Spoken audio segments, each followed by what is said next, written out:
have that software capable. I'm in a lab. So. Okay. Another group you might want to talk to is in the library, the Sim Lab, CIM. I don't remember exactly what that stands for, but basically they are audio video experts in the libraries, and they do a lot with students. Okay. So in Niihka, there are two ways to get to Niihka. Okay, both of which start from this location. All right. So once you log into My Miami, there is a Niihka link up here on the left-hand side, which is the fairly probably the most common, easy to get to. And when you click on that, it actually takes you to the My Workspace tab inside of Niihka. Okay, and we'll talk about what My Workspace is in a minute. But the other location that you can use to access Niihka is from this My Courses module inside of My Miami. Once you've created a course site for the class that you're teaching, that link will appear here underneath where your course is listed.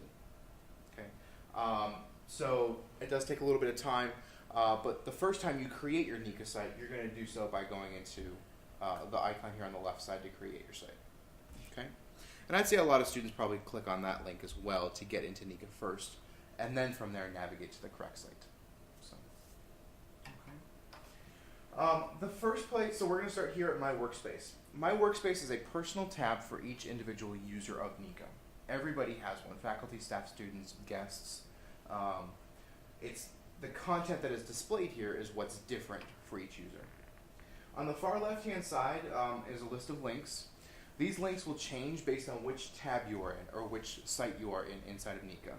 Okay, and these links are referenced to the tools that each course site has turned on. Okay. The middle column here on the My Workspace page is information that IT Services has pushed out to all users. Okay. You can't control what's in this column.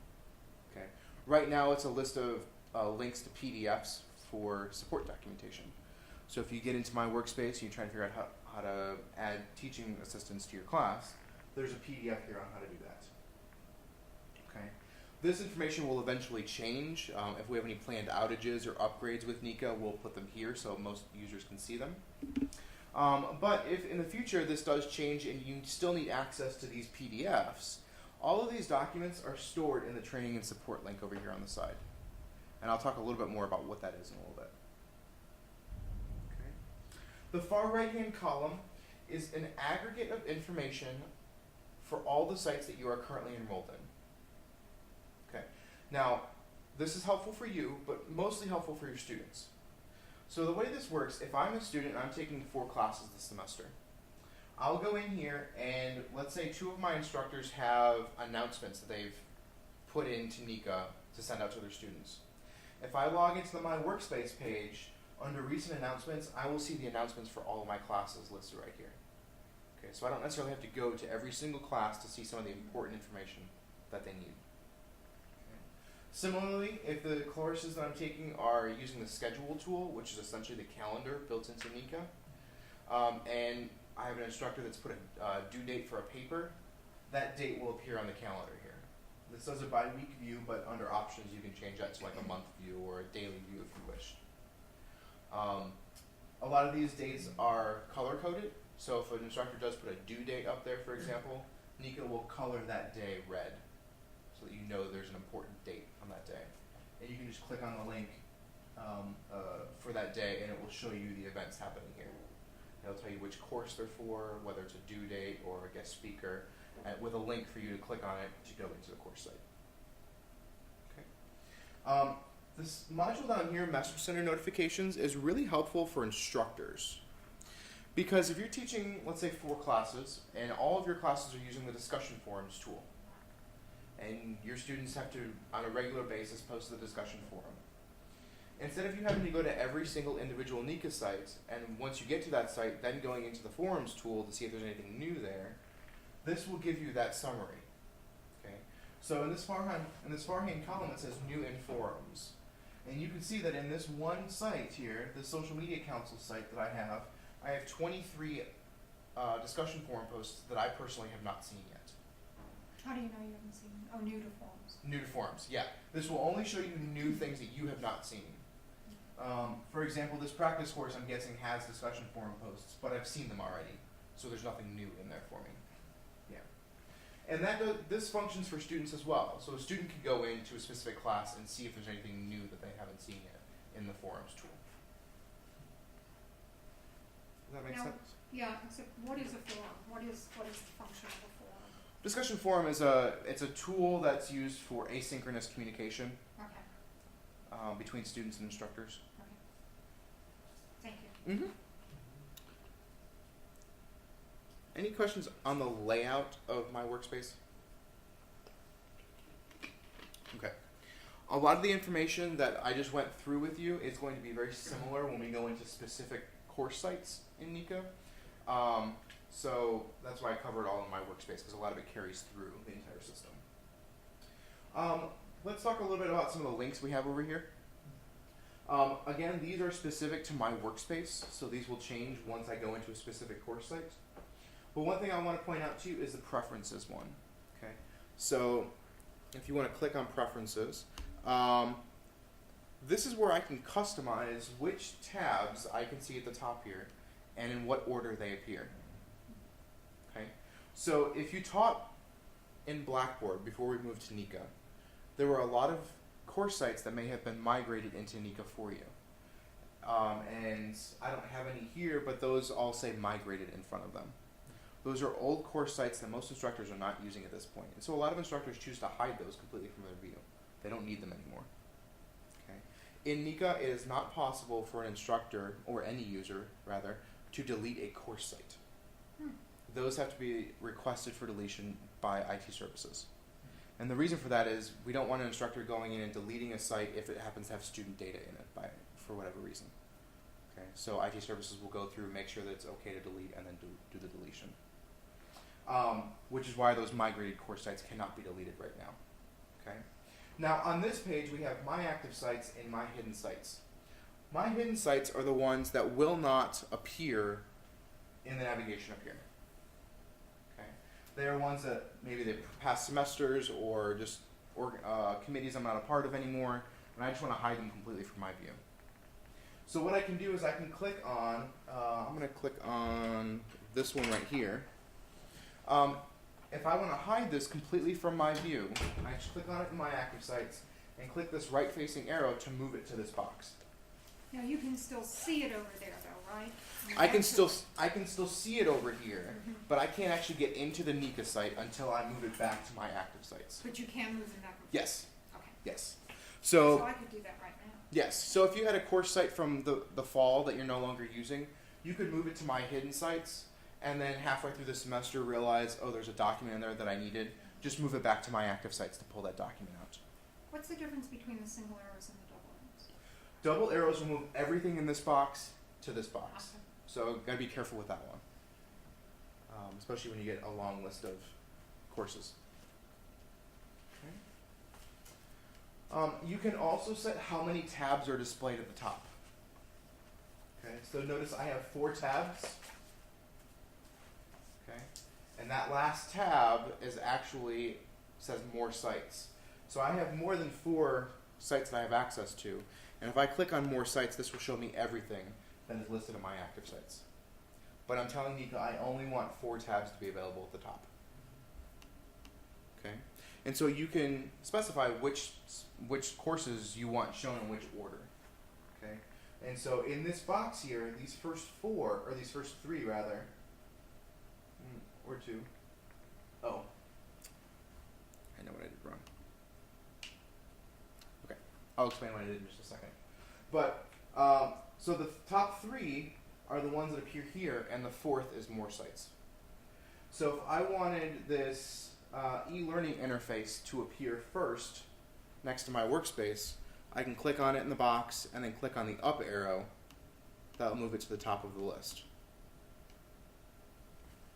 Does that make sense? Yes, but it didn't do it. Okay, so once you have all your settings fixed, then click Update Preferences to save them. And it's still not going to change them. Because what you have to do is you have to actually refresh the page. Now you don't have to actually refresh the browser. Because I'm done with preferences, I'm just going to go back to home, and that'll refresh the page for me. So if you go to the home screen, all your changes should take effect. And then I have to go back to memory. I'm done with preferences, so unless you want to go back, I'm just going to stay on the home screen for right now.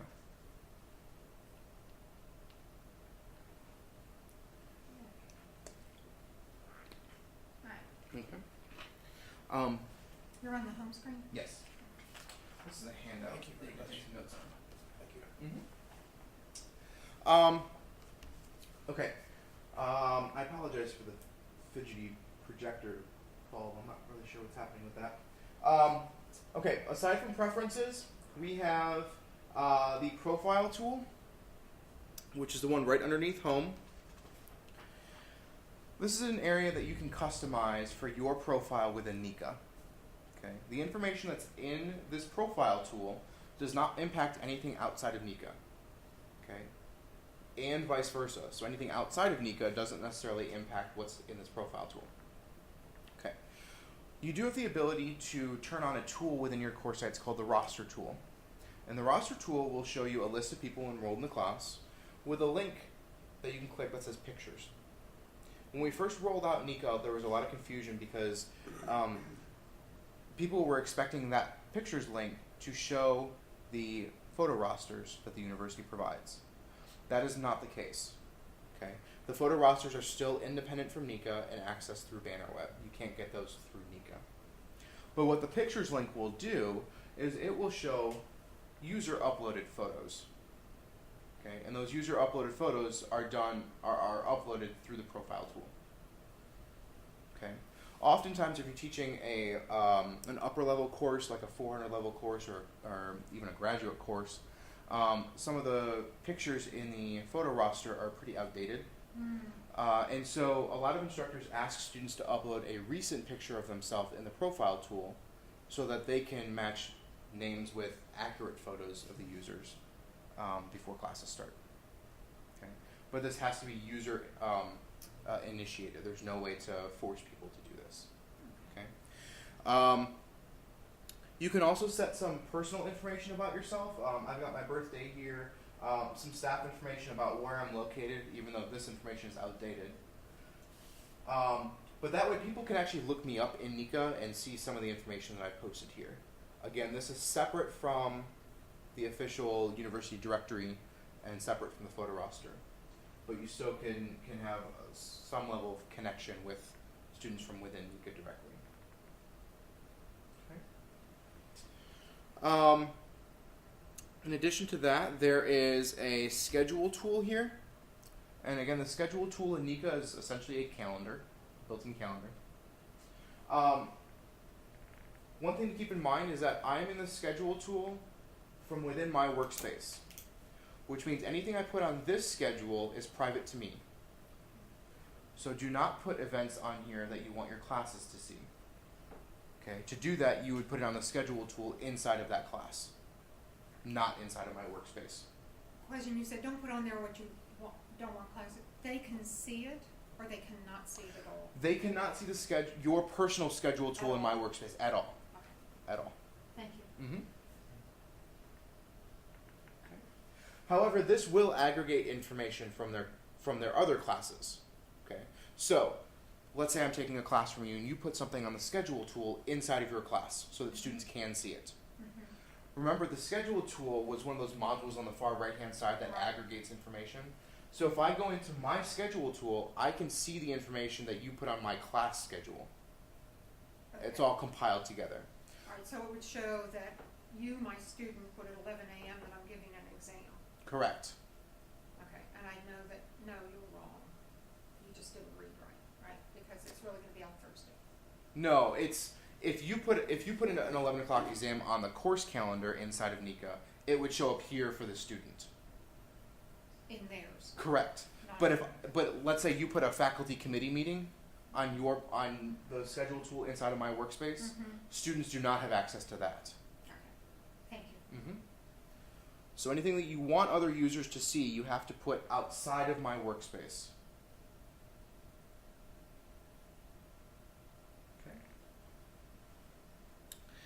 Okay. There's also a resources tool. And resources is going to be really important when we start talking about the actual course creation process in Niihka. The resources tool is essentially where all of the content lives for your course. So handouts, PowerPoint slides, possibly your syllabus, any videos that you upload to Niihka, they all get stored in the resources tool. Okay. Now, I'm on the resources tool inside of my workspace, not inside of a specific course. So this functions the same way that the schedule tool does. Anything I put in here cannot be visible to people in other classes. So if you wanted to upload a set of PowerPoint slides for your students to have access to, you would upload them to the resources tool inside of the specific course, not inside of my workspace. Okay? This is really a central storage location for you personally. Now you can change specific permissions for users. Not for users, excuse me, for files or folders. So I have a folder, Readings 101. Okay. This folder is inside of my workspace. So by default, nobody else can get to it but me. But I could, if I wanted to, go in there, change the permissions for that folder, and make it publicly available to anybody. Okay, and when I mean anybody, I do mean anybody. Okay, does not have to be a student at Miami. It creates a public link so that if somebody across the country were to get a hold of it, they would still be able to go in here and see the folders. Okay, so that is one thing to keep in mind. But by default, this is just a personal storage area.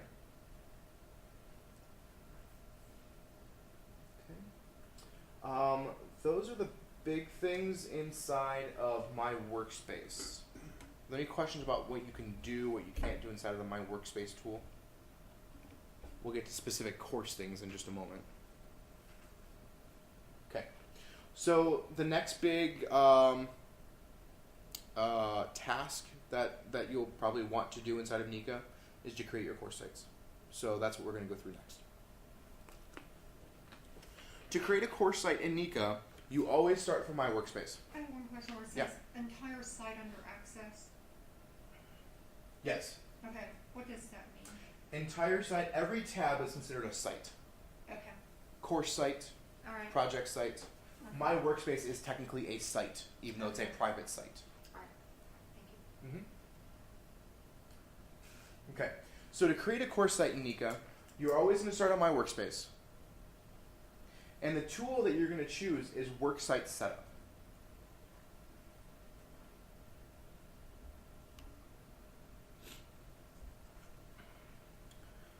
Okay, so what this is showing you right now is a list of all of the sites that I am enrolled in, whether or not they are in my hidden sites or my active sites. This is everything.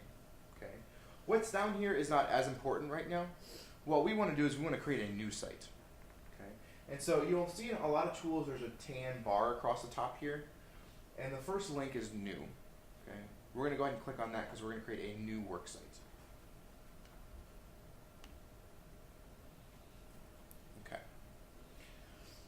According to this, we have three options as far as different kinds of sites we can create. The third one, the portfolio site, is not functioning currently. Okay, it's something that IT Services is trying to get working so that we can release it to users. But you could create a portfolio site, you just wouldn't be able to do anything inside of it. Okay, so that leaves us with two, course site and project site. The setup is virtually identical. Okay, the only difference is that the course site has an official roster with the university through the registrar's office. The project site does not. So if you are on a faculty committee, or maybe your department chair is using Niihka for department notes and things like that, those are going to be done with project sites because there's not an official roster with the university. Okay. Can you create a project site for a course? If you have teams in a course and one team is working on it. Mm-hmm. Okay, so you could put their names in that. You'd have to enter their names. You'd have to do it manually, but yes, Okay. you could do that. You would not be able to send grades from that project site to Banner, though.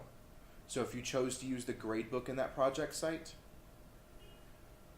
Niihka has the functionality, you may not know this yet, but Niihka has the functionality at the end of the semester to press a button and the grades that are in the Niihka gradebook get sent to Banner as the final grades for the semester. Project sites cannot do that because there's not an official roster with the university. So if you were to do that, if you were to create a project site for a group project, for example, their actual grades would have to be stored in the course site, not in the project site. Okay. But what I'm going to do is go ahead and click on course site, because that's what I want to create. And then before you move on, it prompts you with a drop-down menu that says academic term.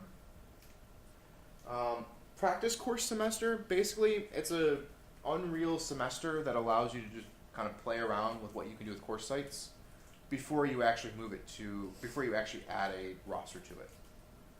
Okay, so if you think you might be teaching a class next year and you want to start planning it now and building it in Niihka, you could do a practice course semester right now and start building it for that time. Okay, but since Monday classes start and we want to get these sites going now, I'm going to choose a second semester course. And I'm going to choose continue. Now, the screen that you're seeing right now is probably different than the screen that I'm seeing right now. I am right now not officially an instructor of record for this term. So I'm getting a message here saying no rosters found. Okay. If you are an instructor of record, you're going to see a list of checkboxes. And next to each checkbox, it's going to be the different rosters that you are the instructor of record for. Okay. So if you wanted to create a course site for English 111, and you are the instructor of record, you can click the checkbox for English 111, and Niihka would walk you through the process of creating the course site for that class. Now, since I'm not the instructor of record, I can basically override that and go ahead and create a course site without a roster. And what that would let me do is, I am anticipating being instructor of record by Monday, so I could build my Niihka site now, and then when the registrar finally recognizes I'm the instructor of record, I can attach that roster to this class that's already been created. Okay, so you don't have to wait till you're the instructor of record to create your site. If you have a graduate undergraduate course, in other words, it's double listed, you can check both of those for the same course. Right? Yes, so you can check as many checkboxes as you want. If you're teaching 20 sections of a class, you can check all 20 of those checkboxes, and what Niihka will do is create one Niihka site with all those rosters inside of it. Okay. If you are intending to create separate Niihka sites for those classes, only check one at a time. Okay, that's different than how Blackboard functioned. Okay, so I want to point that out. So I'm going to choose create a roster or create a course site without a roster. And if you did choose a roster that populated, the site title at the top of this screen is going to be pre-filled in with whatever the roster was you chose. English 111, Music 101. Since I did not, I'm going to call it something that's useful to me. Intro to Music Theory. I don't know. This is only useful to me because as soon as I attach a roster to this, when I become the instructor of record, Niihka is going to change the name of my tab anyways. Okay, so I'm only getting this because I don't have a roster attached to it. All right. There's a term here already pre-populated. There's a description box and a short description box. Both of these are not required fields, and so for right now, normally I tell people that if you're sitting in front of a computer going through this, not to fill in those fields right now. I am going to, so that when the course is created, you can see where this information populates. But it's not... Oops. It is not a required field. Okay. Now, if you taught this same class maybe last semester, and you really liked how the Niihka site turned out, and you just want to duplicate the entire site with a new roster for this semester, you can do that.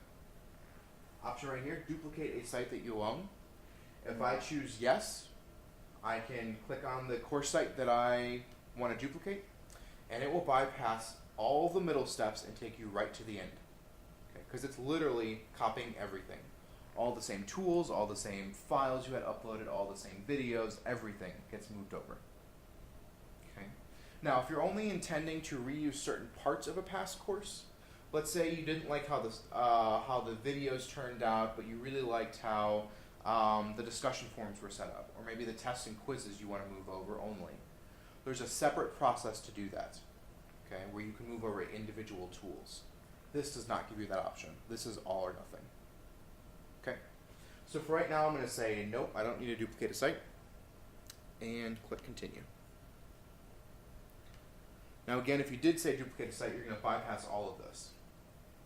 But this is the longest part of this training, okay? Because this is a long list of tools that you have available to you, and I'm going to go through every single one. Well, I take that back. There's probably about 4 or 5 I'm going to skip, but most of these I am going to go through. So if you're creating a course site, you'll see that there's a default set of tools that are already pre-checked. If you're creating a project site, which is those sites that don't have official rosters, there is another set of default tools that are turned on. They are not identical default sets. Okay. I actually happen to like the default set that the course sites create better than the default set for the project sites.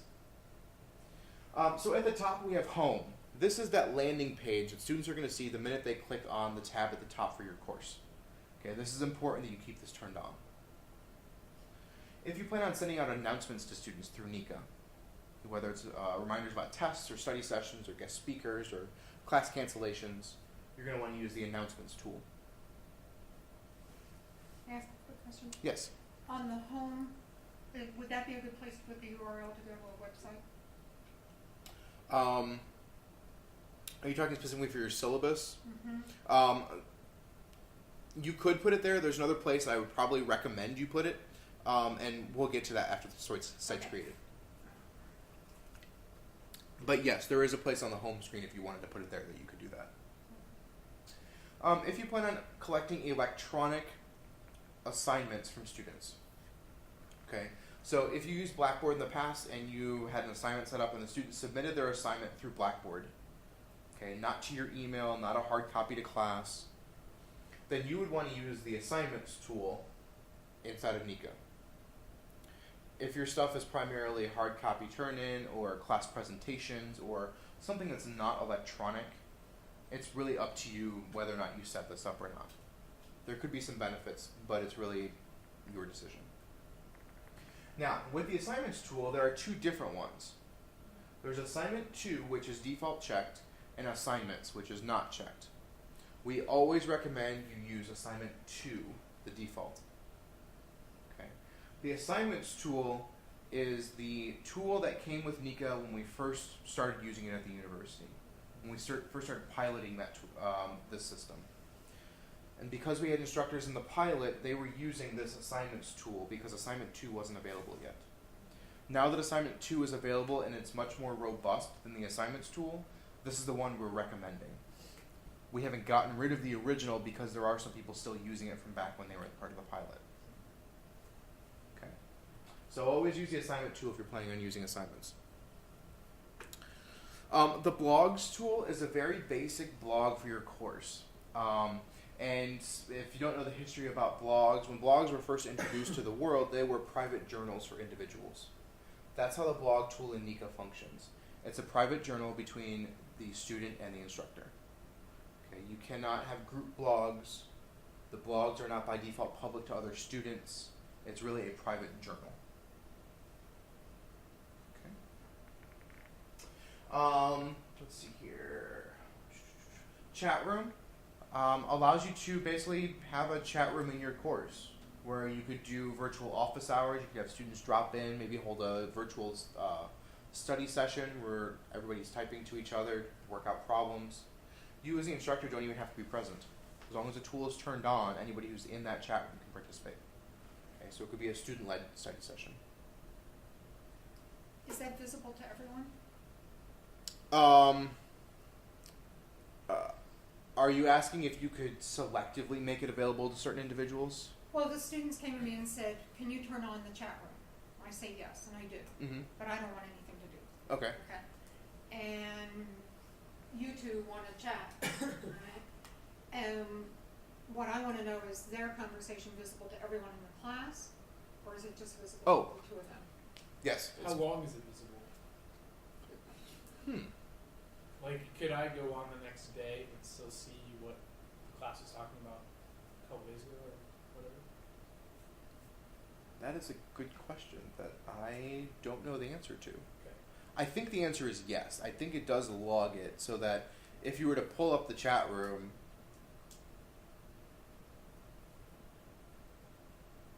yes. I have to double check on that. I don't know the answer. Right. I want to say yes, it's visible in the future. How far in the future, I'm not sure. What about visibility to everyone? There were 16 people in the class, and these two were chatting. Yes. It's visible to everyone. It's visible. If somebody drops in, unexpectedly, yes, it's visible. Yes. Thank you. Mm-hmm. Now, all of these features, I've already created my course sites, but can I go back and add some of these? Yes. So anything you do during this course creation process is not set in stone. Okay. You will be able to go in after you create the site and edit that description box. You can change the tools that are on here. You can change pretty much everything. This is just a starting point. Yeah. The Dropbox tool is a private storage location between an individual student and the instructor. Okay. So basically what happens is when you turn this tool on, if you were to click on the Dropbox tool after the site's created, it would show you a long list of folders with one folder assigned to each student in the class. And you could go in and put a file in there for a specific student, or a student could put a file in there to share with you. But it's only between one student and one instructor. I take that back. One student and the instructors, whether there's one or three, it doesn't really matter. Students cannot share files with other students. That's what I'm getting at. Okay. Some instructors try to use the Dropbox tool in place of the assignments tool. It's really not designed for that functionality. There's no way to do any type of grading functionality with the Dropbox tool. So if students are going to be submitting files electronically, it's best to use the assignment tool rather than having to do it in the Dropbox tool. It's still private student to instructor, but you could then send grades from the assignment tool to the grade book for students to see. You could add comments on those assignment submissions for students to see, which you can't do in the Dropbox tool. You can add comments. So, for example, if somebody turned in a rough draft to me and I want to make comments on it, they wouldn't be able to see it in the Dropbox. The only way that would be able to happen is if you downloaded the file they uploaded. Mm-hmm. Let's say it's a Microsoft Word file. Right. You open up Word, you turn on track changes, you make the changes, you edit, you save it as a separate file, and then upload that second version to the Dropbox. But in the assignments too, I could do it right in there. Exactly. And then see it right away. Exactly. Gotcha. Thank you. Mm-hmm. Now, the nice thing about the assignments tool, another nice thing about the assignments tool that you can't do with the Dropbox is the assignments has versioning. And without going into too much detail, what that means is, let's say you have a paper that students are going to submit, but you want them to send in a rough draft first. Mm-hmm. So they submit that rough draft through the assignments tool. You make changes, edit, send it back to them. Allow them to resubmit through the assignments tool. So they can submit 2, 3, 4 times, doesn't really matter. Every time they submit a file, it keeps a separate record of that submission. Date and time stamp, and any files that were attached to that submission. So that you, at the end, could compare the rough draft with the final copy, side by side if you wanted to. In the Dropbox tool, if a student deletes the rough draft from that Dropbox, you lose access to it. Okay, that's not possible in the assignments tool. You always have access to past submissions. Okay? So then there's the email archive tool, and there's, I'd say, 3 or 4 different tools in Niihka that you could use to send messages to students. Okay? One of them is the announcements tool, which we talked about. Then there's the email archive tool. And what you can do with that is basically establish an email address for that specific Niihka site. And then you could send messages from your phone, from Outlook, from your Google account, to that specific email address that you've specified, and Niihka will know to disperse that message to all students in the class. Almost like a listserv. Okay. The nice thing about the email archive tool is that a student can't claim they never got the message, because Niihka archives it in the Niihka site.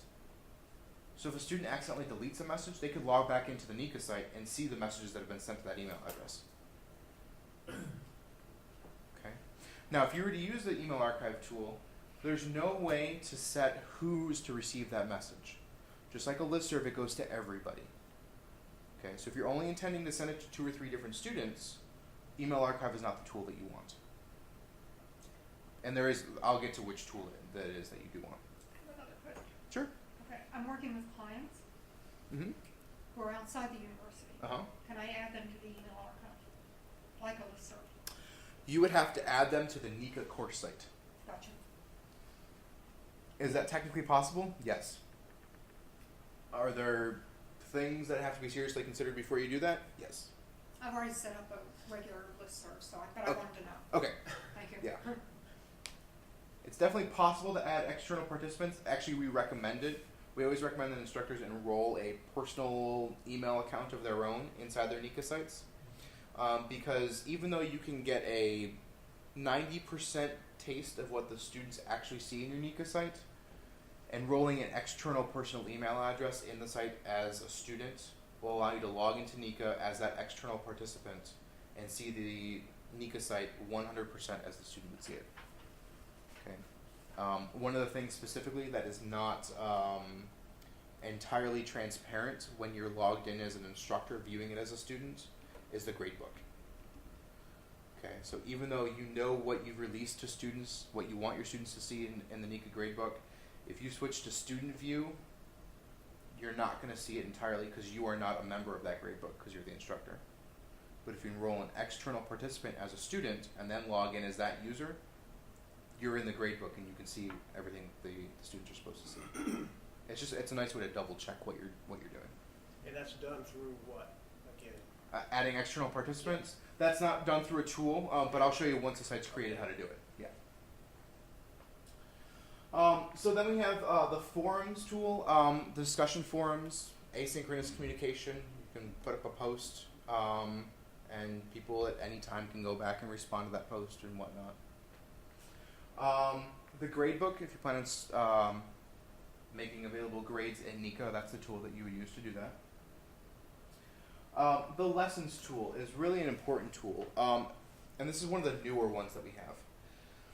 If you're used to Blackboard, or if you remember Blackboard, the way it worked is when you logged into the site, a student would click on a link on the left-hand side, let's say week 3. And when they clicked on that link, the content that they would see would be everything that you've made available for week 3. Okay, whether it's text that you've typed in there, or PDFs you've made available, or PowerPoint slides, or videos, or a link to a discussion forum for that week, or a link to the test or quiz for that unit. Niihka doesn't function that way. The way it works is you click on the specific tool that you want, and then you do your business in that tool. Okay, so instead of clicking on week 3, I would click on the resources tool to get the PDFs, the PowerPoint slides. I would click on the forums tool to participate in the discussion forum. I'd click on the tests and quizzes tool to take the assessment for that week. Okay, it's tool-based, not content-based. The lessons tool is a workaround for that. Basically, it puts a link on the side here. You can call it whatever you want, week 3, week 4, module 2. When you click on that, it opens up a content area where you can compile all this information in one place. Okay, all of our online classes at the regional campuses, as well as, I'm not so sure about the ones here yet, but they will be, are using the lessons tool for their courses. Because it's the best way to send out content that you want your students to go through systematically, okay, in an organized way. And I can show you once we're done what the lessons tool looks like, because the class that I'm teaching for this semester is using the lessons tool exclusively. So I can show you what that looks like. Mail sender, this is the one that allows you to specify which students or which users in the site get specific messages that you're sending out. So if you don't want to open up Google or your Outlook and search for users in the Miami directory and then type an email to them, this presents you with a list of students with checkboxes, and you can just select who gets the message. The messages tool is another one for sending out messages to students. It's turned off by default because mail sender is just much better. There's not really another way of saying it. The modules tool is, remember how I said the reason we still have the assignment tool was because of the pilot users that were using that tool. Same type of thing with modules. Modules was the original version of the lessons tool for that systematic content, but the lessons tool does a much better job, so we've deselected it. The news tool. Are you familiar with RSS feeds? No? Okay. An RSS feed is basically a summary of headlines from a website. Let's say CNN.com. Okay. You can go to an RSS feed and look at all the headlines on CNN's website. So if I were to do that, I could go here, And if I scroll down to the bottom of what happens to be the bottom of CNN, but different websites have them in different places, there's a link here that says RSS. These are the different RSS feeds that you can get from CNN's website. Okay, so if I'm specifically interested in business news, I could click on that link.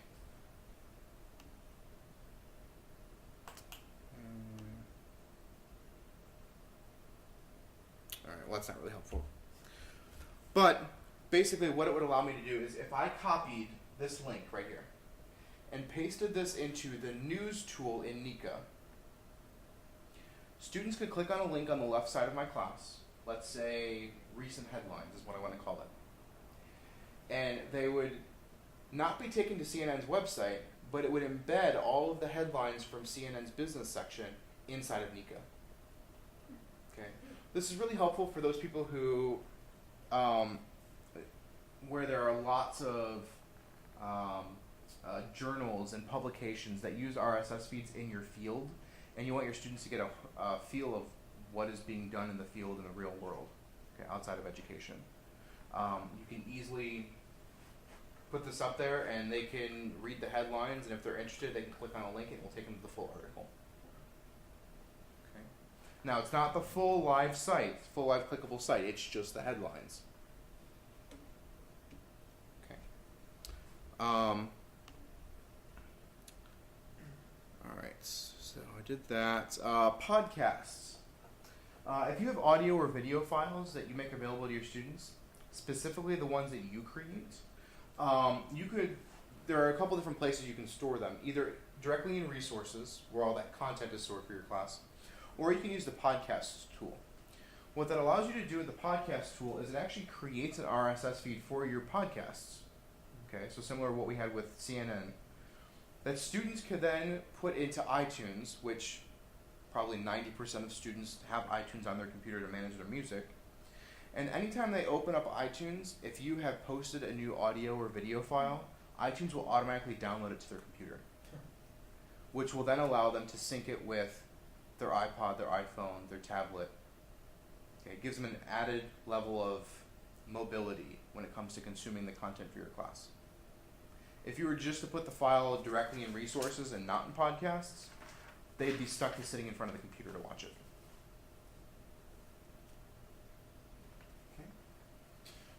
The polls tool allows you to put up just a single question anonymous poll in your class. Okay, if you're teaching in a computer lab, some instructors build these one question polls into their lectures. They just tell your students log into the Niihka site, answer this one question, and you can immediately see the feedback.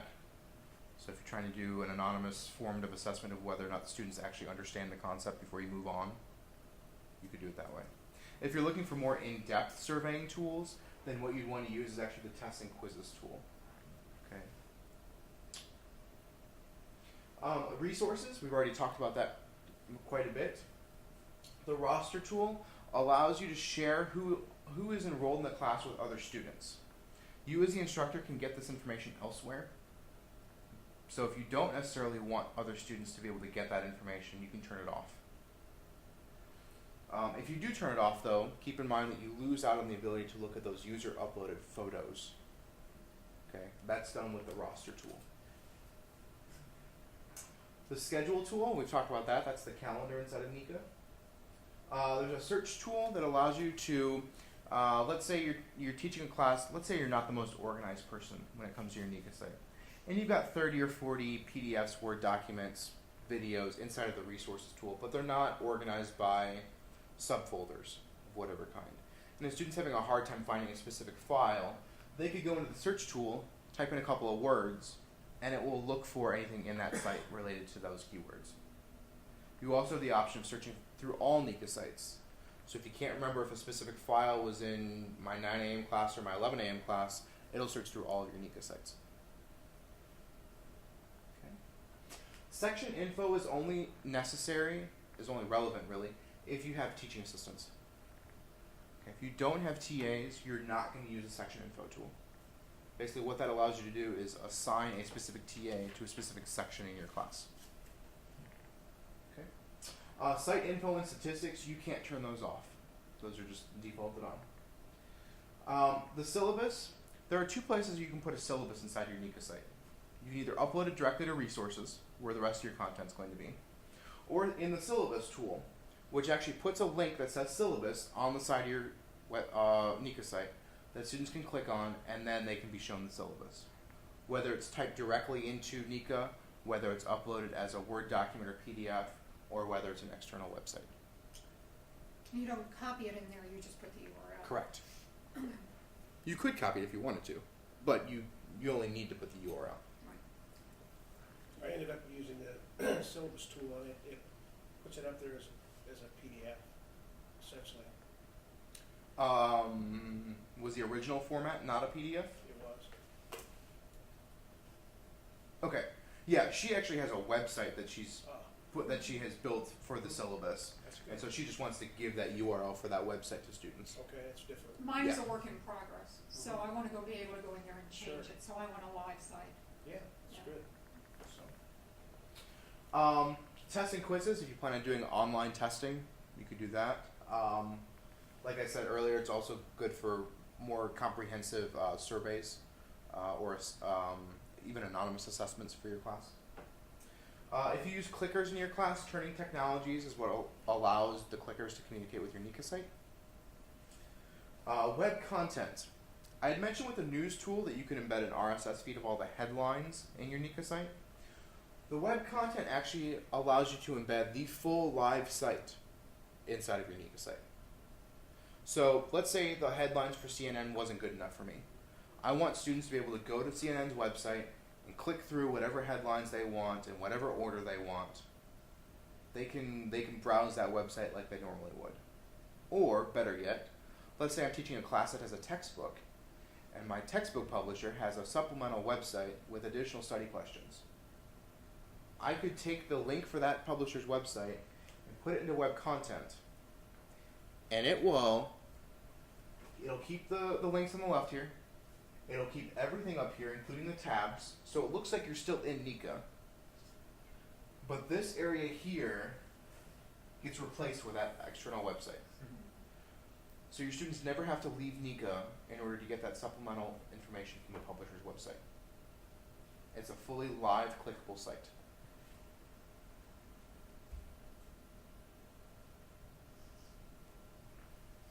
Okay. The wiki tool is the last one. Just like the blog tool, it's a very basic wiki tool. There is one wiki per course. So you can't have 3 different groups going and each one has their own wiki. They could each have their own page in the same wiki, but they can't each have their own wiki. Okay, it's very basic. Now, I mentioned earlier that you had the ability of picking and choosing which tools you moved over from a previous site if you didn't want to duplicate the entire site, make an exact copy. And to do that, you're going to select this area here. It says reuse material from other sites that you own. So I don't want the whole site. I just want to use specific material. And so I would click on yes and choose which site it is. And it will prompt me to select which tools do you want to migrate that content from. So I could say I want to move the tests and quizzes, but I don't want to move the syllabus or the resources tool. And it will move that content for you. Okay. Once we're okay with all these selections, hit continue. Now, if you had originally chosen to make an exact copy of your site, you would be taken directly to this page. Okay? And this lets you set whether students can access the site right now, or do you want to keep it hidden from students until a later date. The default is yes, students can access the site right now. If you don't want that to happen, you can choose leave as draft. And that means only you as the instructor can access that site. I have a question. Mm-hmm. My screen doesn't look like yours. And it says Continue. alert. Let's see. Alert. Please enter the site contact's name. What? That's what I said. Let's see what we got here. Well, site contact was the previous screen. Did you remove this stuff? Go ahead and put your name and email address in there. I'm not sure why. My name and email address? Well, your name in the first one and your email in the second one, yeah. Usually that's pre-populated, so I'm not sure why it didn't.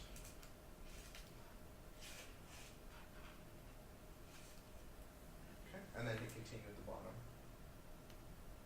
And then go down to the bottom again and hit continue.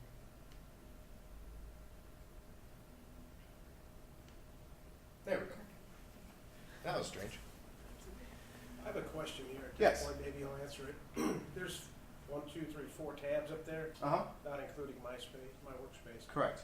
So one of them is the course site, correct? Not this course site, because this course site's not created yet. Okay. Once you do create that course site and you publish, students are not going to see anything but that course site, right? They're not going to see the other tabs up there. Not necessarily. It's everybody, to rearrange the tabs or set which tabs you see in which order, that's done from my workspace. So every user in Niihka can set their own style, their own flow of which tabs are in which orders. So it's really up to the student to prioritize which tabs I'll they be have. more specific. Two Mhm. of my colleagues have released their sites to me, Mhm. and they're on my Niihka. I can Mhm. see them, but as I understand it, when I publish the site that I created to the students, they're not going to see the other tabs that belong to my colleagues. That's my understanding. No. Yes. Students will only see the tabs for the sites they are enrolled in. Okay. So you see the sites that your colleagues enrolled you in. Yes. If your colleagues did not enroll other students in those sites, those students will not see those sites. Okay. That I wanted to make sure I asked that question while I'm here. Okay. Yes. I'm sorry, I have one more question. Uh-huh. So, we did what we did, and I don't have a tab up there for the site that I'm creating. Should I have yet? No. No. Okay, thank you. Thank you. Or should I just ask you? We're almost Why are there. you here? I just have a couple specific questions. We just haven't gotten to this yet. So I'm gonna say yes. I'll publish it for now. So after you hit continue, this is the last page that you're gonna see before you actually create the site. This is just a confirmation page. Okay. If you had chosen a roster, which I did not, it would appear up here. These are the tools I told Niihka to turn on. If I had chosen to reuse material from other sites, that would be listed here as well. If everything looks okay, then the last step is to click Create Site in the bottom. And depending on what options you chose, this could take a couple of minutes. If it's duplicating a previous site, that's what it's doing right now. But once you've done that and the process is finished, you'll be taken back to this page. Okay, this is the main worksite setup page. And if you look through the list of courses or sites that you're enrolled in, you should see the new one that you just created. You may not see it in a tab yet, but you should see it in this list here. Even if we said don't publish yet? You as the instructor will still see it. Okay. Students will not, but you will still. Okay. Now, I created this, the site, I believe I called it Intro to Music Theory. You'll notice it's not up here, but if I click on More Sites, I have Intro to Music Theory here now. Okay, that's because this site is newly created. It's at the bottom of my priority list, and Niihka's been told only show 4 tabs. So if I wanted to rearrange those tabs so that my courses that I'm currently teaching this semester are in front, again, you go back to the Preferences link over here, and that allows you to reorder them. Well, can you back step through everything you've just done? I don't mean can you, I mean Oh. can a user. You can Suppose make... I get to this list and I say, oh, I didn't mean to do a grade book. I want to go back and change that. Yes, yeah. And we're going to go into the actual site right now that we just created, and I'll show you how to make changes to it. Any questions on the course creation process? Okay. So I'm actually going to go into that site I just created now. Okay, the 3-column layout should be familiar to you. This is how my workspace was set up. The links over here relate to those tools I have turned on. Okay, the ones I turned on when I created the site. Over here, remember in my workspace, this aggregated information from all of my other sites. Okay. This aggregates information also, but only from this site. because I'm in a specific site, this will only show me announcements, schedule, and message center notifications related to this site. Okay? This middle section and my workspace had all those PDF links to the support documentation that we auto-populated for you. What you'll notice is you should have nothing in this box. This should I be just have the title of the course. okay. If you remember, when I created my site, I typed this into that box that I told you to go ahead and leave blank. Okay. This is where that material, or where that content is shown. Now that we've created the site, if you decide, oh, I actually want something there, a lot of instructors put maybe a picture of the textbook, some information, another website to go to, a syllabus website, for example. To edit this information, you can just click on the options link right here. And it will show you a text box that looks very familiar. Okay. So you can go ahead and make any changes you want, and then when you're done, click Update Options, and it should then update this section for you.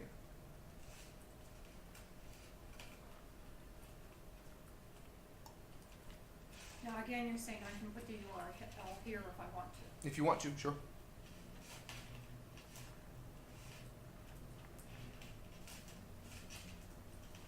Okay. There's really one tool that I need to walk you through within the actual course site, and it's a tool that we didn't really have an option to talk about when we created the site because there wasn't anything we could do about it, and that is Site Info. Site Info, if you're a previous Blackboard user, is the control panel of your course. Okay, it's where you make changes to anything you did during the course creation process. Okay, and so it's going to be the first link here.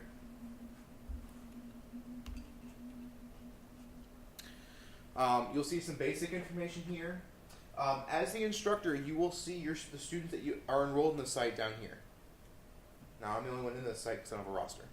Okay, but if I did, it would be here. This is populated in real time, so as students add and drop classes at the registrar's office, once their paperwork is processed, this updates in real time. So if I go up here, we have this beige toolbar again with about a dozen different links. Okay, we'll go through about 8 or 9 of them. The first one is Edit Site Information. This one's real quick and easy because it's the same toolbox that same text box you can edit on the homepage. It's just another way to edit that if you want to. Now, let's say I created my site and I decided I don't want to use the gradebook, or I do want to have the blog tool turned on. I can click on Edit Tools and select or deselect the checkboxes that I want to change. Once you click Continue at the bottom here, it will take you to a confirmation page, so you have to make sure you click, I think it says Finish on the confirmation page. Okay. Some people forget that it's there and don't hit Finish, and the changes never take place. Page order allows you to do a couple of different things, but the most intuitive is rearrange the order in which these links appear. So if you decide you want announcements to be up towards the top for students, you can do that. So if I click on page order, these are all my links. I can just click and drag the one that I want to move up to the top. I could also rename these tools. So if you look at assignment 2, that's not really aesthetically pleasing for students. So next to it, I can click on this first icon, which is a pencil and paper, and edit the name of that tool. So I'm going to call it assignment, and finished. Okay, it's not going to make the change over here yet. I'll explain why in a minute. A couple of things you can do on this page. You can actually hide a specific tool from student view. This doesn't turn off the tool. It still allows you to access it, but it turns it off from student view. Great example of this is the Mail Sender tool. Okay, Mail Sender, if you remember, allows users to send messages to other users in the class.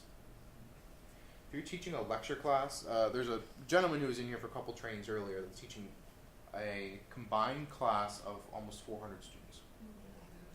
You don't want students to have access to this. because they'll start spamming all 400 people in that class. Okay, so what you can do is you can go in here and disable this for student use. And when a student logs into your Niihka site, this link will disappear. They can't see it. But you'd still have access to it. And to do that, you would click on the light bulb, which is the second icon.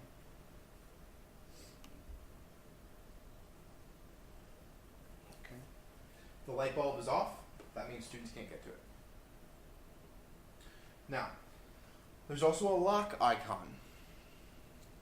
Now, explaining the difference between the light bulb icon and the lock icon can be kind of confusing. I'm using the lessons tool for my class. Okay, so what that means is that students will click in my course site, week 3. They'll see all the content for week 3, including a link to a discussion forum that I created, and including a link to a test or quiz that I created, using those respective tools inside of Niihka. But I don't want students to click on the forum tool and go straight to the forum. I want them to read through the content first. Okay? So what I do is, next to the forum tool, I turn off the light bulb. But in the lesson tool, I create a link that points students to that forum, even though they can't get directly to it in the navigation. Does that make sense? Okay. No? Little unclear. Okay. So let me go into that site and I'll show you in real time what that looks like. Alright, so if I view this site as a student, this is what a student sees in my class. Okay. Now, I have a getting started link here. This is actually the lessons tool. Okay. So I've used this lessons tool to create all of this content that I want them to consume in this order. When they get down to the bottom, I have a link to a discussion forum. Okay. But if you go up here to the top, you notice there's no forums link over here. They can't get to it directly from the navigation. They have to go through the content go first. to the content and see it at the bottom. Correct. Now to do that, I hit the light bulb icon next to the forum tool in page order. That allows them to get to the tool through a link that has been provided to them. The lock icon disables the tool altogether for student use, even if they have a link. Okay, so if I provided a link to that forum, but I hit the lock icon instead of the light bulb, they would get an error message when they try to click on that link. There is no way they can get to it. Okay. Now, only some of the tools inside of Niihka have the ability to directly link to a specific area, like forums or assignments or tests or quizzes. Okay. So, for example, I don't think you can link directly to the announcements page in Niihka. I don't think that's possible. Okay. So that's why, in those instances, for example, the mail sender tool, whether you choose the light bulb or the lock icon, really isn't going to make that big of a difference because students can't get to the mail sender tool from a link that you provide to them. That's just not possible. Okay. Once you set all these changes, I haven't hit save. Actually, it saved it for me anyways. But you usually have to hit save at the bottom for the changes to take effect. But when I left the Niihka site, it saved it for me.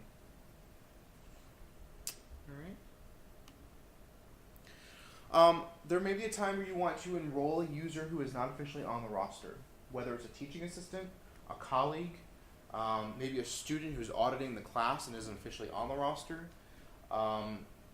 Maybe it's a guest speaker that you want them to see what the students have been doing in the site before they come talk to your class. You can add non-official participants to your Niihka site. And to do that, you would go to the Add Participants.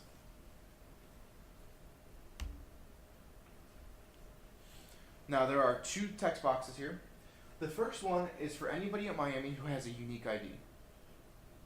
So, faculty, staff, student. Okay, you just enter the unique ID in here, 1 per line, if you want to do multiple people at a time. And it will automatically look them up in the directory. Now, if it's a guest speaker, somebody who's not at Miami, in the second box here, you would enter their email address. And what Niihka will do is it will send them an email saying they've been added to a site, a Niihka site, and it will provide them a link for them to be able to log into Niihka, and it will give them a temporary password. Good for how long? Indefinitely. Until you remove them from that site. Okay. I think the temporary password will still work even after they've been removed from the site, but the only tab they'll be able to see is my workspace. Thank you. Mm-hmm.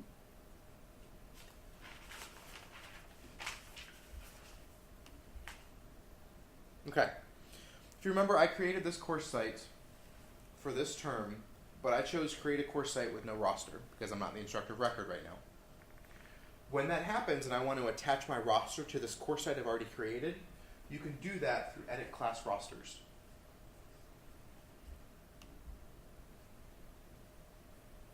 And so what I would do is I would click on this link here that says add rosters, and it will show me a series of checkboxes for any of the courses to register things I'm teaching.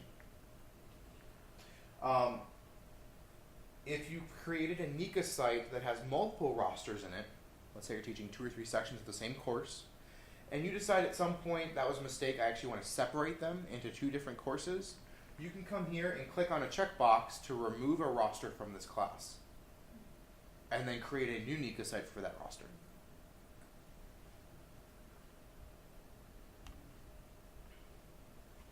You can also create groups inside of Niihka.